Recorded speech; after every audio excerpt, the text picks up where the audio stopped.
Hi everyone, ఈరోజు అయితే మనం డిఫరెంట్ రెసిపీతో బిర్యానీ అయితే చేసుకుంటున్నామండి. నేనైతే ఇంట్లో ఉండే బియ్యంతోనే చేస్తున్నాను. ముందు బియ్యాన్ని కడిగేసి ఆరబెట్టానండి.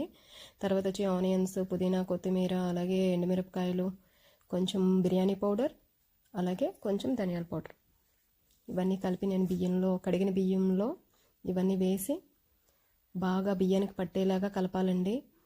బాగా స్మాష్ చేసేలాగా కలపాలి. వీటిని కలిపిన తర్వాత మనము చికెన్, అల్లం వెల్లుల్లి పేస్ట్, ఉప్పు కారం వేసుకున్న దాన్ని ఒక బాండిలో దాన్ని కొంచెం మనం మ్యాగ్నేట్ చేసిన తర్వాత దాన్ని ఆయిల్లో ఫ్రై చేస్తూ ఉండాలండి. తర్వాత వచ్చేసి మనం గిన్నెలో ఆయిల్ వేసుకుని ఇప్పుడు నేను చూపిస్తున్న విధంగా బిర్యానీ ఆకు, కొంచెం వెల్లుల్లి గుళ్ళు, అలాగే లాలిపళ్ళు కూడా వేసుకుని తర్వాత బిర్యానీ వేసి బాగా కలిపి తర్వాత వచ్చేసి ఈ చికెన్ని ఈ రైస్లో వంపేయాలండి. వంపేసిన తర్వాత బాగా కలిపేసి తర్వాత మనం వాటర్ క్వాంటిటీ ఎంతైతే అంతా వేసేసుకుని మనం మూత పెట్టేసేయాలి.